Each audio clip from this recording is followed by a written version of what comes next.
Salve pessoal, tudo bem? Davi Vega com vocês novamente. Bom, hoje eu venho aqui nesse canal para dar continuidade à série de comentários sobre livros e filmes diversos que eu venho fazendo aqui nesse canal, sempre puxando para o lado da sociologia, da antropologia, da investigação histórica, da mãe de todas as humanidades e todas as ciências, que é o amor, a sabedoria, a filosofia, seja a filosofia em geral ou a filosofia e a ciência política.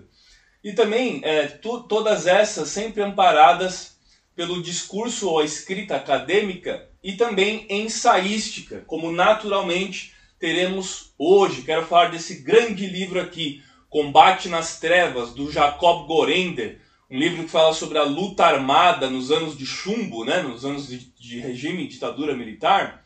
Jacob Gorender, nascido em 20 de janeiro de 1923, em Salvador, Bahia, e faleceu em São Paulo em 2013, 90 anos de dedicação à intelectualidade, à contribuição para a historiografia brasileira.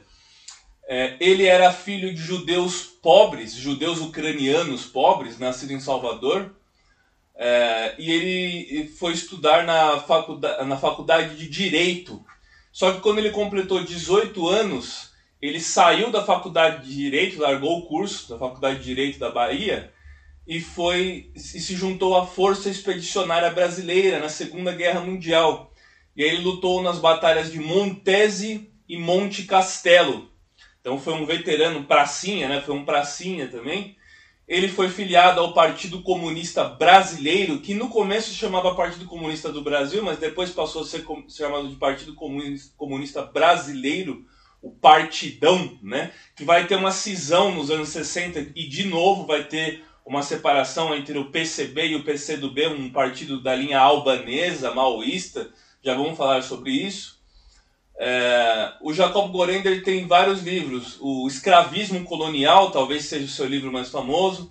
Ele tem um sobre a burguesia nacional, né, a burguesia brasileira.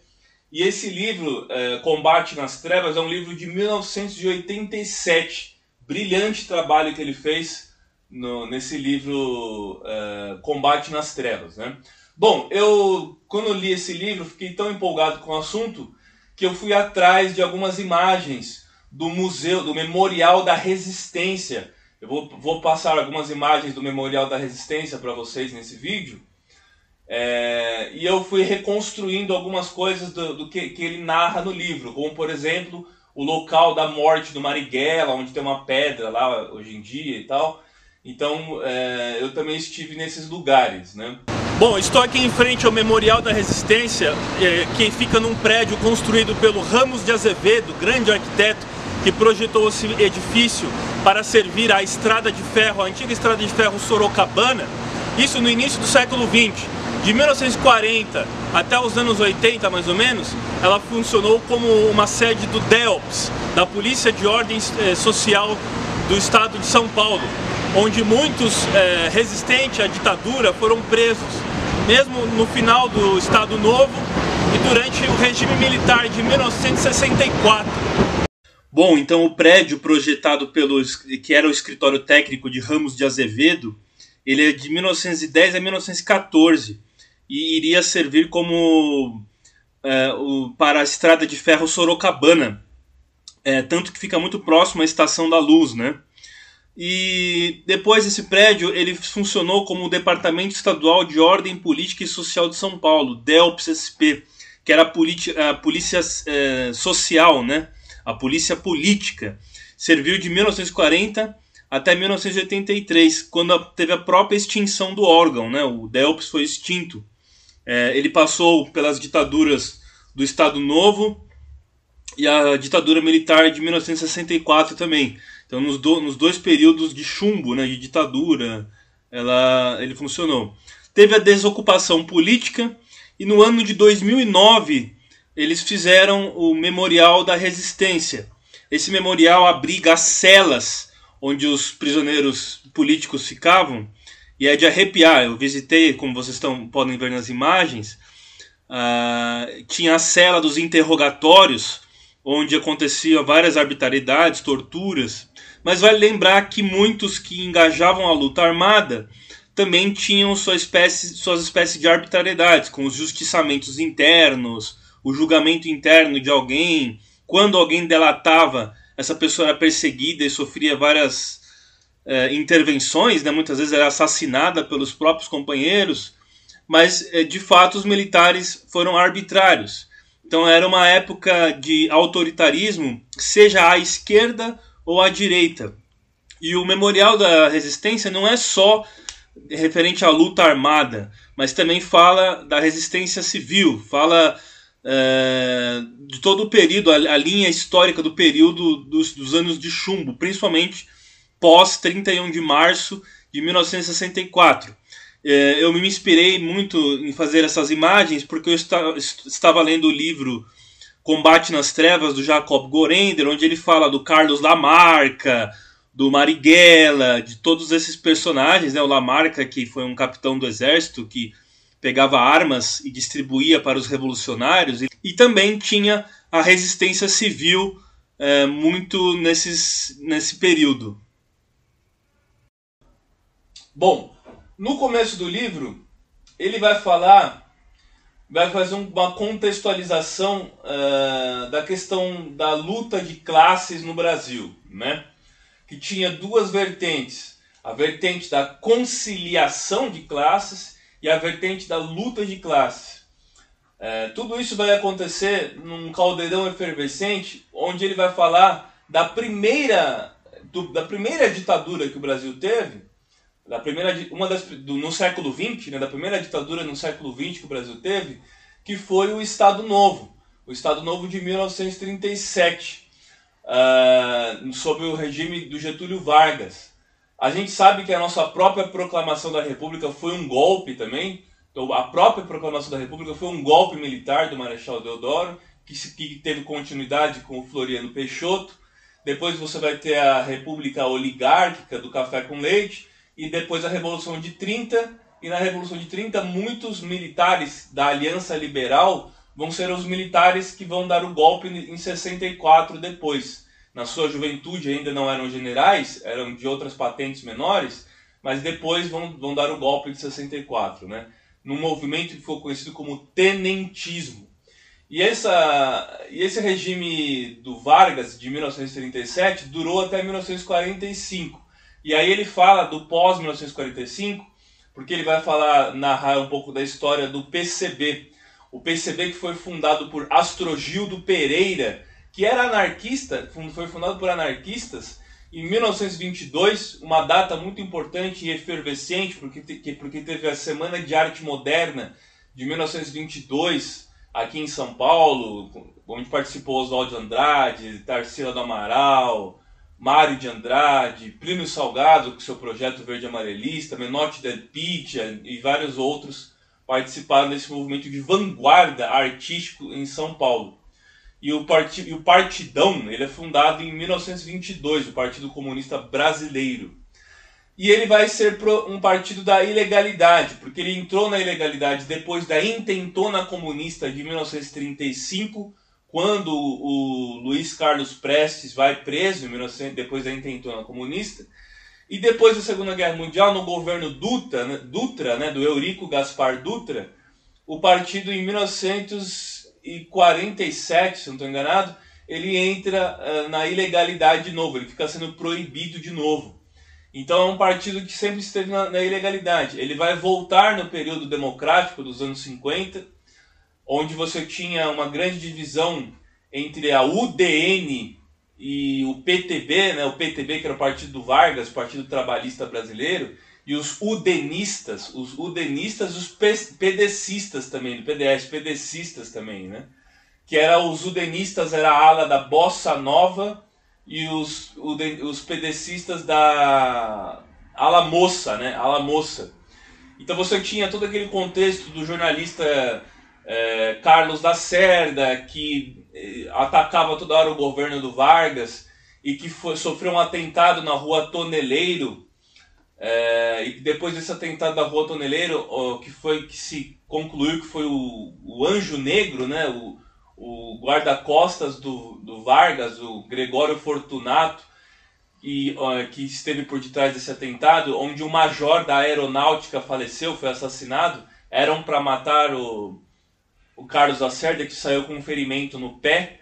Ele desceu a lenha no Vargas, né, toda a mídia, né, fechou o cerco contra o Vargas, e o Vargas, numa manobra para evitar um golpe militar, acabou tirando a própria vida, né? Saio da vida para entrar na história, né? Aquela frase famosa do testemunho dele, com um tiro no coração. Então o Vargas se suicidou. Depois do suicídio do Vargas teve uma grande comoção nacional, porque aqueles mesmos que participaram do movimento queremista, Queremos Vargas, né? Queremista, vão resgatar todo aquele sentimento do pai dos pobres e toda aquela história do Vargas, né? E vão ficar emocionados e vai ter uma grande comoção nacional depois do suicídio do Vargas, e o golpe militar deve ser adiado, vai ser adiado por 10 anos, de 1954 até 1964. Não aconteceu o golpe militar, que estava com iminência de acontecer, mas por conta do suicídio do Vargas isso não aconteceu. Depois do Vargas veio o Café Filho, e já no Café Filho tinham várias tentativas de golpe também, que foram fracassadas. Ele vai falar muito do populismo, e aí ele fala dos políticos populistas da década de 50 populista, e também o Miguel Arraes. Miguel Arraes, que foi por várias vezes governador de Pernambuco, né? Bom, no livro ele fala também do atentado ao aeroporto de Guararapes, o atentado que teve no aeroporto de Guararapes, e ele vai depois, então, de toda essa introdução, ele vai falar da diferença que aconteceu nos bastidores para dar origem à cisão do Partidão, do Partido Comunista Brasileiro. Bom, o Luiz Carlos Prestes, embora tenha sido o líder da coluna Prestes Miguel Costa dos anos 20, embora tenha participado junto com a sua esposa Olga Benário da Intentona Comunista de 1935, ele nos anos varguistas, depois da Segunda Guerra Mundial, ele vai apoiar o trabalhismo do Vargas. Então ele vai fazer uma espécie de conciliação de classes. Ele vai se aproximar de uma espécie de conciliação de classes. Porque o Vargas estava tendo atitudes, tomando medidas trabalhistas. Só que isso vai ser visto com maus olhos por aqueles mais revolucionários à esquerda. E dizem que no Brasil a esquerda ela sempre foi conciliadora, né? Ela sempre foi muito conciliatória. E ela nunca foi de fato uma oposição feroz, porque ela sempre fez essas conciliações. Até mesmo depois da Carta aos Brasileiros, do Luiz Inácio Lula da Silva, em 2002, ele fez um governo de conciliação. E eles não conseguiam governar, e até hoje nenhum governo, seja a direita também, né, tanto a esquerda quanto a direita, não consegue governar se não tiver uma aliança com o centrão. Então, a história da esquerda, ela sempre foi uma história de conciliação no Brasil, né? E, então, depois de tantos anos na ilegalidade, até preso, o Luiz Carlos Prestes vai apoiar o Vargas nessa linha conciliatória. Essa linha de conciliação, de harmonia de classes, ela vem desde o período kantiano. Então o Vargas, por mais que tenha sido trabalhista, ele foi muito positivista no sentido kantiano de conciliação das classes. E então, no início dos anos, durante os anos 60, a linha que acreditava no etapismo, que iria se chegar ao socialismo por uma reforma burguesa, uma revolução burguesa, depois dessa revolução burguesa e industrialização do Brasil, e dessa industrialização que viria então o socialismo, eles ficaram apoiando o Partidão, o PCB. Também muito disso aconteceu por conta do Nikita Khrushchev. O Nikita Khrushchev, foi o presidente da União Soviética que veio depois do Stalin, a morte de Stalin em 1953, e estava tendo uma revisão do stalinismo. E o partido PCB brasileiro, ele estava se afastando do stalinismo e acreditando no etapismo e nas reformas. Ele estava prezando pelas reformas. E aí então vai ter uma cisão, onde vai ser criado o PCdoB, que é o partido que existe até hoje, Partido Comunista do Brasil, ao invés de... é uma cisão do Partido Comunista Brasileiro, onde eles defendiam a revolução, né? E quem esteve à frente desse processo era o João Amazonas, o Pedro Pomar e o Maurício Grabois. Maurício Grabois vai morrer na luta do Araguaia, né? No combate do Araguaia durante a ditadura. O Pedro Pomar vai falecer num atentado que teve em 1976 na Rua Pio XI, na Lapa, aqui em São Paulo, onde os militares invadiram o Congresso, a cúpula da reunião comunista que estava acontecendo, e mataram ele e outros também. O descendente do Pedro Pomar, se eu não me engano, seu neto, que é o Walter Pomar, ele é professor na Universidade Federal do ABC, professor de Relações Internacionais na Universidade Federal do ABC, né? E também é filiado, se eu não me engano, é filiado ao Partido dos Trabalhadores, se eu não estou enganado, alguma coisa assim, né? Então vai ser o PCdoB, que era do Maurício Grabois, João Amazonas e Pedro Pomar, ele vai seguir a linha albanesa. Por um curto período ele ficou do lado da linha maoísta, também chinesa, do maoísmo, da Revolução Cultural Chinesa que estava acontecendo, né, na época, e estava trazendo a questão agrária. E nessa questão agrária tinha também, nos anos 50 e 60, as ligas camponesas do Francisco Julião, basicamente em Pernambuco, né, onde era mais forte esse movimento. E aí eu lembro que eu entrevistei no documentário Rastros no Subúrbio, os resquícios das grandes utopias. Vou deixar na descrição desse vídeo esse documentário que eu fiz falando sobre os resquícios das grandes utopias no Brasil, onde eu entrevistei o Rômulo Fontes, que já é falecido, que ele falou que era um jovem que assistiu em Garanhuns, Pernambuco, um comício do Plínio Salgado, e ele ficou admirado. Mas a questão do núcleo integralista de Garanhuns não conseguiu formar uma estrutura orgânica capaz de atrair a juventude. E a juventude era muito atraída pelo discurso esquerdista, e ele embarcou nessa. O discurso do Julião, que era reforma agrária na lei ou na marra.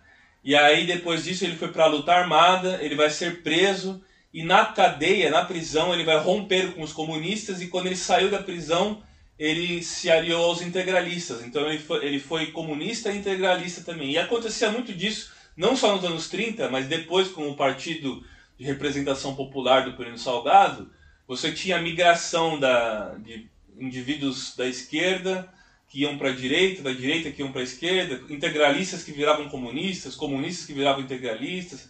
Acontecia muito disso, né? E o Plínio Salgado vai apoiar, inclusive, contra o Jânio Quadros, o Lott, o Teixeira Lott, o militar Teixeira Lott, o general Teixeira Lott, que depois, na época do golpe militar de 64, ele vai se manter leal e fiel à democracia, né? ao legalismo, ele vai ser legalista, né? Embora depois desse apoio, o Plínio Salgado vai ser deputado da Arena e tudo mais, e vai ser ele que vai escrever o compêndio de educação moral e cívica e tudo mais, né? Bom, também tinha o grupo dos baianos, né? O grupo da Bahia, o grupo dos baianos, que era representado pelo Jacob Gorender, que era de Salvador, e um outro sujeito de Salvador, que era o Carlos Marighella, que também era baiano, nascido em 1911, filho de um italiano que veio a São Paulo, mas depois foi para a Bahia, e era pobre, era motorista de caminhão de lixo, e se casou com uma negra baiana, que era descendente dos malês, do Sudão, né, descendente dos sudaneses, e seus antepassados participaram da revolta dos malês.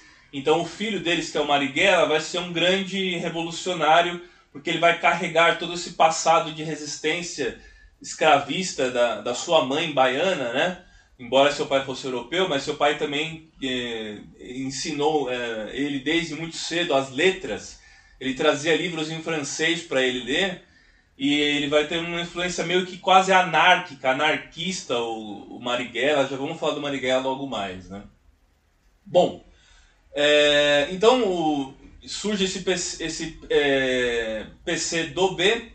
Ele vai narrar os bastidores do golpe militar que aconteceu com o Jango, né? O Jango, ele era vice do Jânio.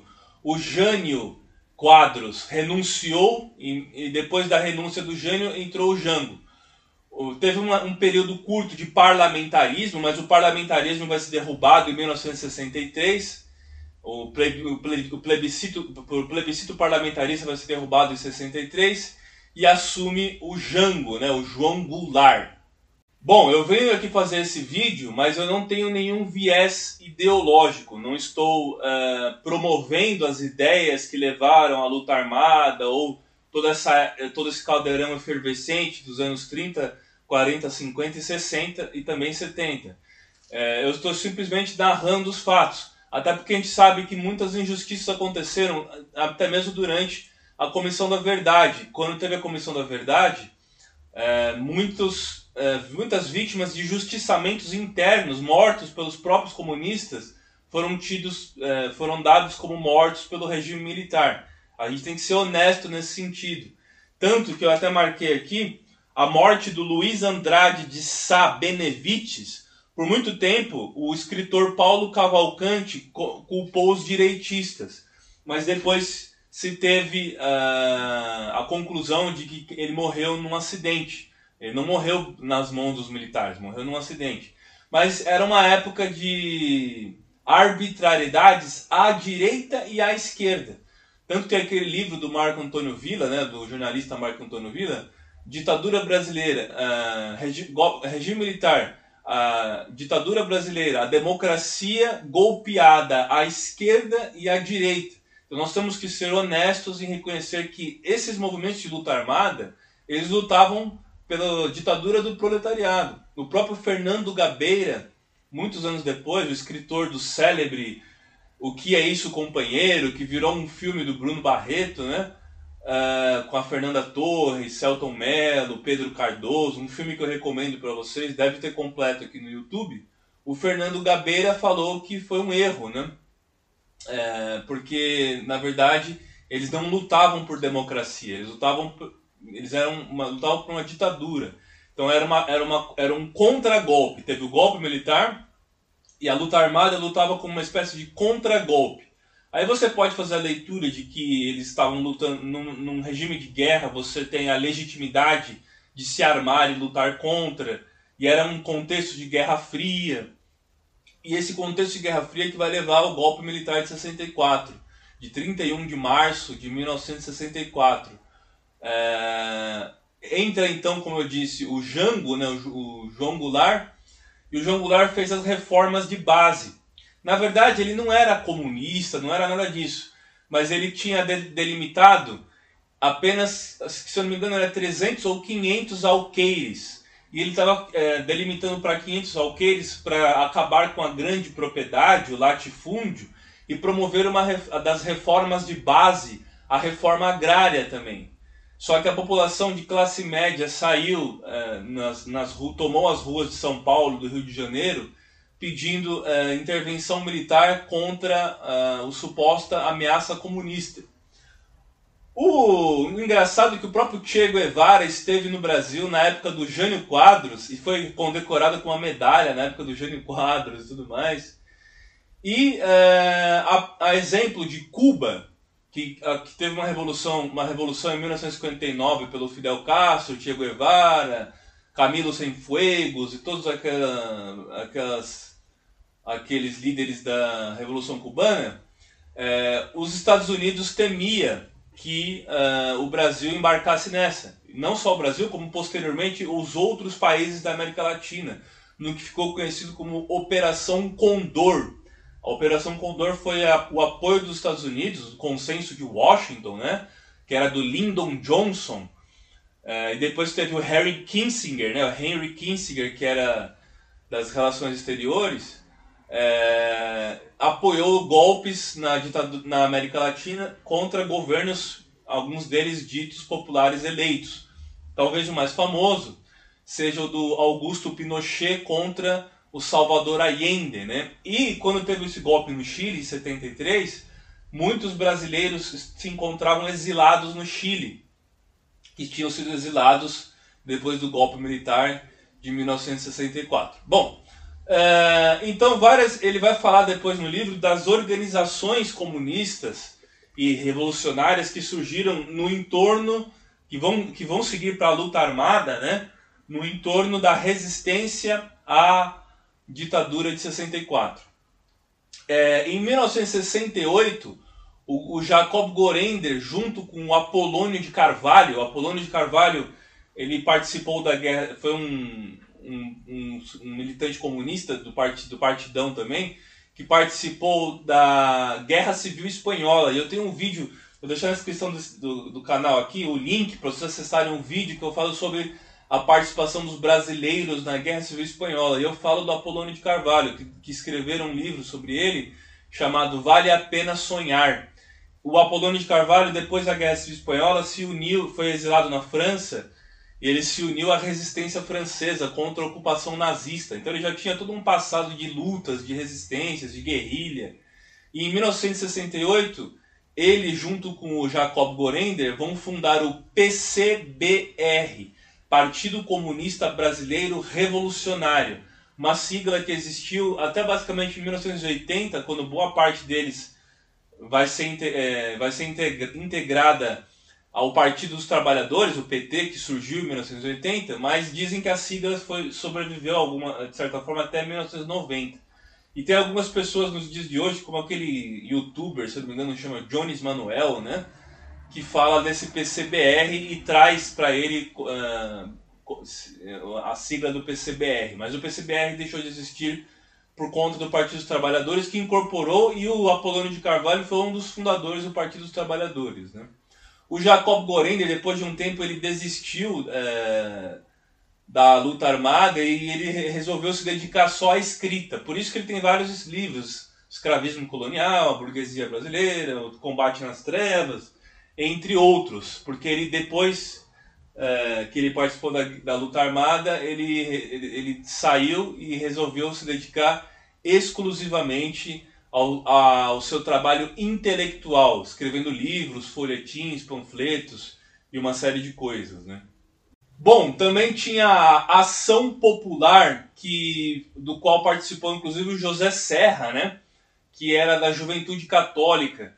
O Serra vai ser exilado no Chile, inclusive sua esposa é chilena, né?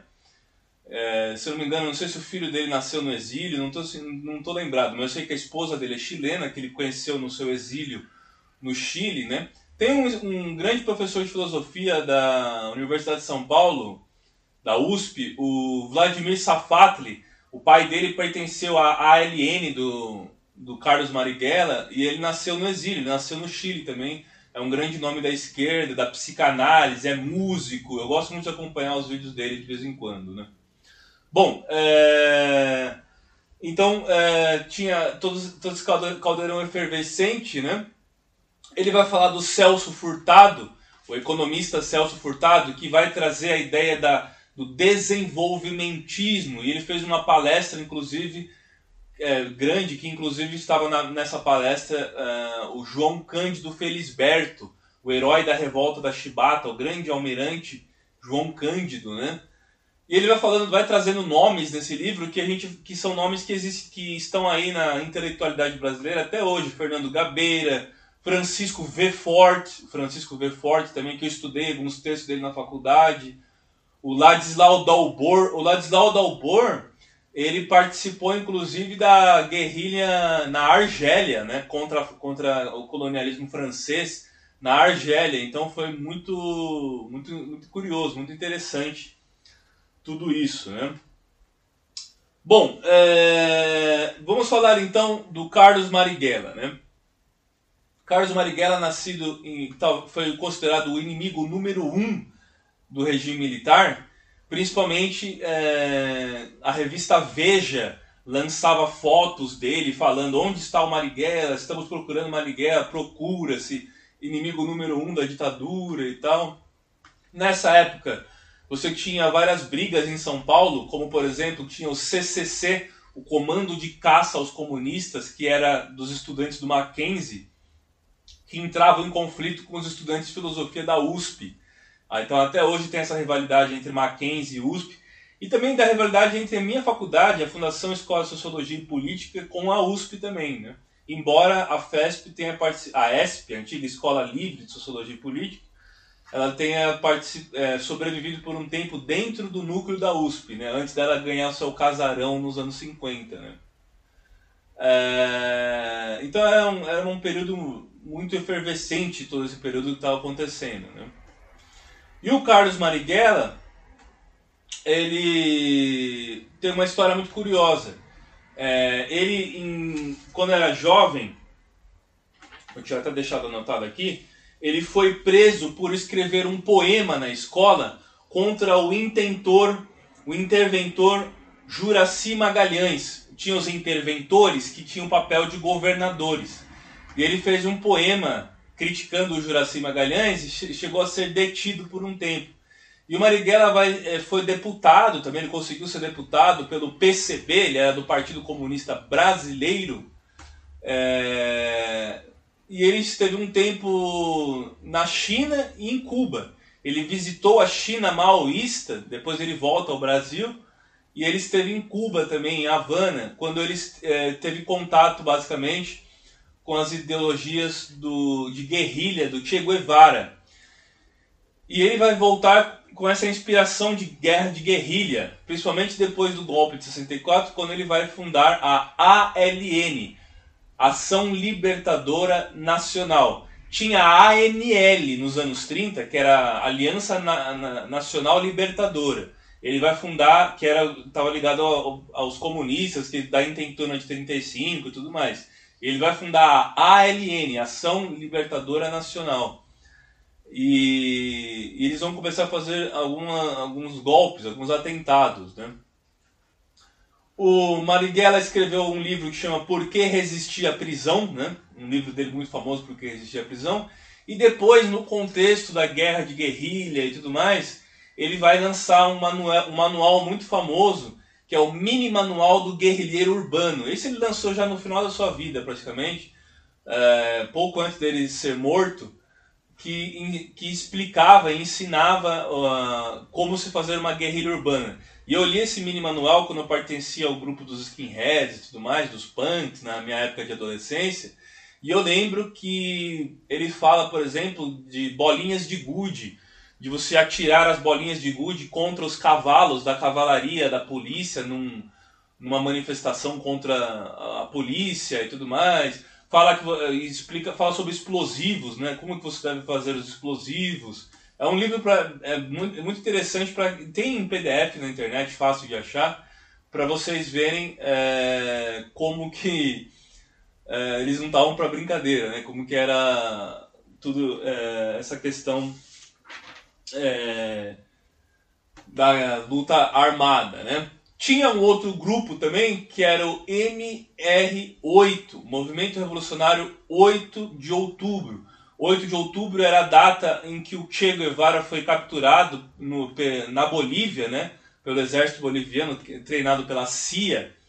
E aí ele foi capturado em 8 de outubro e deu origem ao movimento MR8. Tinha o Charles Chandler, um militar, um capitão do exército norte-americano, que foi morto a tiros enquanto saía de casa aqui em São Paulo, porque falaram que ele era da CIA, mas ele era só um estudante no Brasil, estudava português, estudava o idioma português e tal, e foi assassinado o Charles Chandler, né?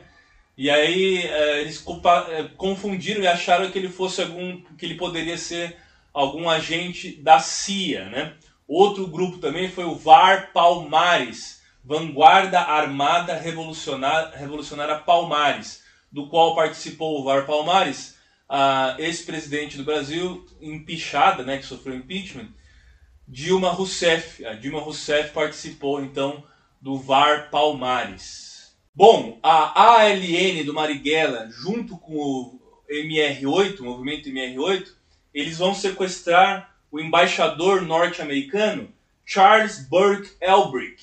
O Charles Burke Elbrick vai ser sequestrado por esse grupo e eles vão exigir a soltura de alguns presos políticos que o DOPS, né, estava em suas possessões.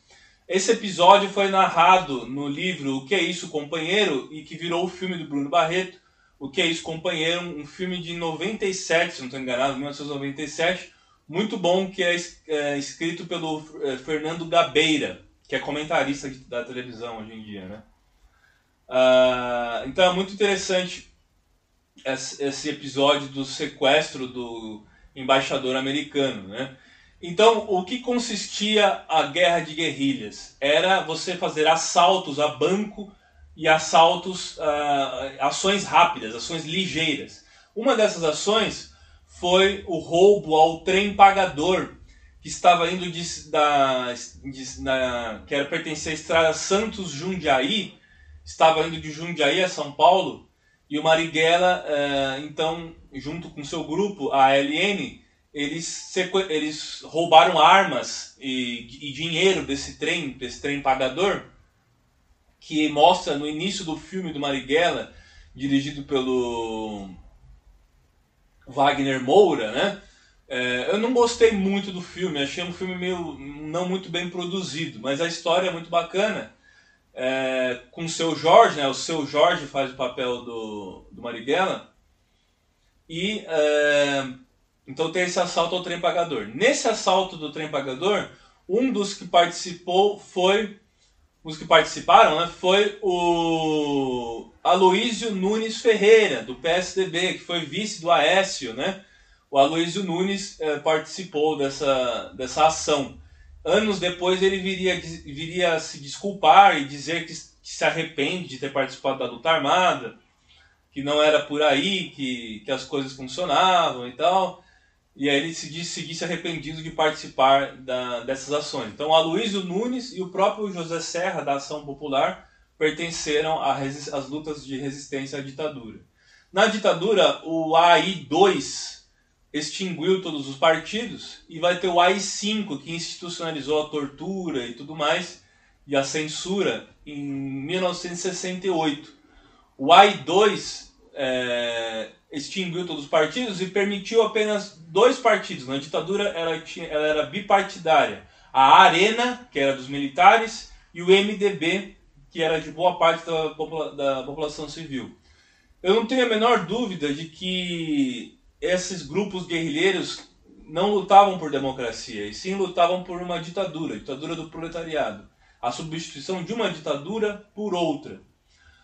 Quem lutou de fato pela democracia foi resistências da própria igreja, como Dom Helder Câmara, Evaristo Arns,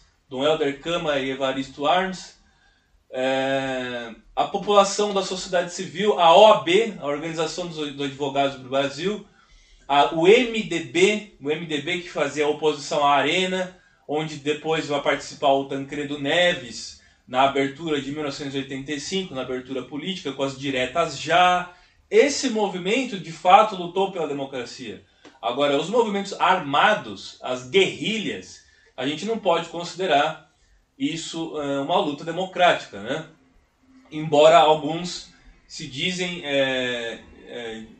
depois da anistia, em 1979, quando muitos voltam para o Brasil, inclusive dentre eles o Leonel Brizola. O Brizola, quando teve o golpe militar, estava distribuindo armas na rua, né? Foi exilado, depois ele volta. O Darcy Ribeiro foi exilado também, depois ele volta. E eles fundam o PDT, né? Partido Democrático Trabalhista, né? Ele, junto com o Pasqualini, né? Com o Alberto Pasqualini, né? O Brizola, o Darcy Ribeiro, que vai estar à frente da UNB, a Universidade Nacional de Brasília, né? Então o Marighella, voltando a falar do Marighella, participou desses atentados. Ele que tinha sido deputado, que foi para a China, foi para Cuba e voltou para o Brasil, depois criou a ALN e participar de atentados e tudo mais. E como que se deu a morte do Marighella?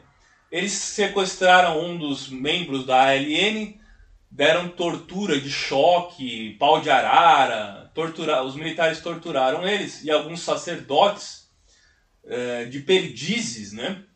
E eles, num telefonema, ligaram para Marighella e marcaram um encontro. Nesse encontro, o delegado Fleury, delegado da ditadura, do DOPS e tudo mais, estava encarregado dessa ação.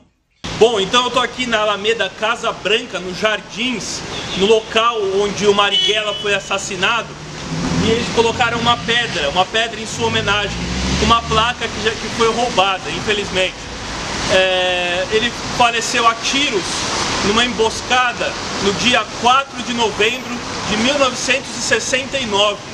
Então eles marcaram encontro com o Marighella e na Alameda Casa Branca, o Marighella estava dentro de um Fusca, dentro de um carro, né?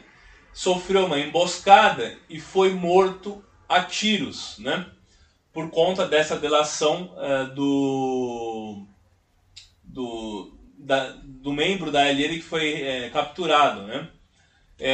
Ele vai ser morto, então, morto a tiros no bairro dos Jardins, na Alameda Casa Branca, que fica próximo à Avenida Paulista, aqui em São Paulo. Vocês virem aqui em São Paulo, próximo à Avenida Paulista, na Alameda Casa Branca, foi onde o Marighella foi assassinado, né? Você tinha também no Rio de Janeiro um sujeito chamado Filinto Miller, que também perseguiu muito os movimentos comunistas e anarquistas, praticamente acabou com o anarquismo da classe operária no Brasil, né? E o próprio Marighella tinha sido perseguido pelo Filinto Miller também. O Marighella foi perseguido nos anos 30 pelo Filinto Miller. Muitos desses revolucionários, já na época do Getúlio Vargas, do Estado Novo, depois da intentona comunista, eles já tinham sofrido arbitrariedade, foram presos, torturados, e depois viriam a sofrer arbitrariedade novamente nos anos 60, depois de 31 de março de 1964. O próprio Pedro Pomar, né, ele tinha sido detido na época do Estado Novo, né? E muitos desses presos nos anos 60, presos políticos, vão ser levados para a chamada Ilha Grande. E lá na Ilha Grande, eles conviveram com os criminosos comuns. E eles tiveram a ideia, e é uma ideia gramsciana, de instruir os prisioneiros comuns, os bandidos criminosos comuns, a terem uma ideologia política e lutarem contra a ditadura. E aí surge o Comando Vermelho. Por isso que o Comando Vermelho tem o nome vermelho, vermelho dos bolcheviques, vermelho dos comunistas, né? E o Comando Vermelho surgiu da convivência entre presos políticos e presos comuns, criminosos comuns. Então a guerrilha ela se transformou indo para o lado da criminalidade depois da ditadura militar. Isso aconteceu na Colômbia também com as Farc. As Farc era o exército revolucionário da Colômbia que acabou debandando para o lado do narcotráfico. Os zapatistas no México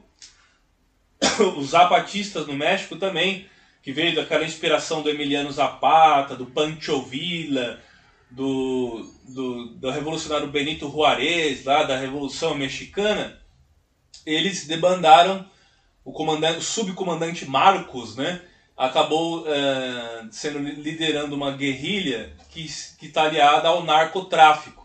Então, seja no México, seja na Colômbia ou no Brasil, boa parte dessa luta armada ela abandonou os preceitos ideológicos de ideologia socialista, seja lá o que for, e acabou abraçando a luta, o crime organizado, né? O crime contra o Estado não é mais por conta dos ideais comunistas, mas sim por conta do narcotráfico, né? Bom, eu recomendo veemente o livro Combate nas Trevas, do grande Jacob Gorender, que era filho de ucranianos, né, judeus ucranianos pobres. O Maurício Grabois também era filho de ucraniano, né, filho de ucraniano. Por coincidência, os dois eram filhos de ucraniano, né? E vale muito a pena vocês lerem esse livro para entender um pouco mais a história da luta armada durante o regime militar, tá certo? Bom, então é isso. Eu peço encarecidamente, curta, se inscreva, compartilhe para aquela amiga ou amigo que também gosta de história e vamos sempre promover, sobretudo, a história nacional. Valeu, gente! Grande abraço!